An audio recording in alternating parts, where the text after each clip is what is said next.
In this video, I'm going to show you how to replace your engine air filter on this Toyota Camry with a 2.5 liter 2AR engine. If you need this or any other part, check us out at oneauto.com. Let's get started.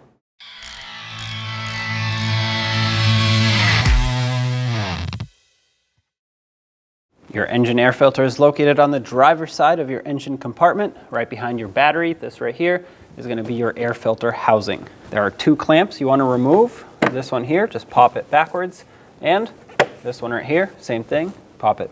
Now you can lift up the front of this housing and slide it out of the two pins or hooks that are on the back side. And with that, you can remove your old air filter, which you can see this one wasn't too bad, but I'm going to replace it. Note that the air filter has round corners except for this one right here. And that is to show you that that sharp corner goes on the very far back side over there.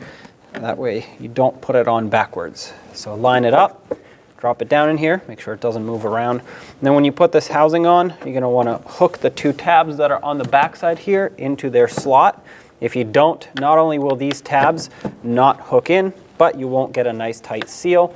And once you do that, once it's properly situated, these clips should somewhat easily pop into place. If you have to really force them, it's not lined up and it will suck in dirty air. Not just that, but it could damage other components. With that said, the air filter is replaced, so turn on the engine, make sure everything is running smoothly, and there you have it. I hope you enjoyed this video and I hope it was helpful. If you have anything to say, leave it in the comments section below. And as always, don't forget to subscribe and hit that bell so you can stay up to date with all of our latest content. Thanks for watching.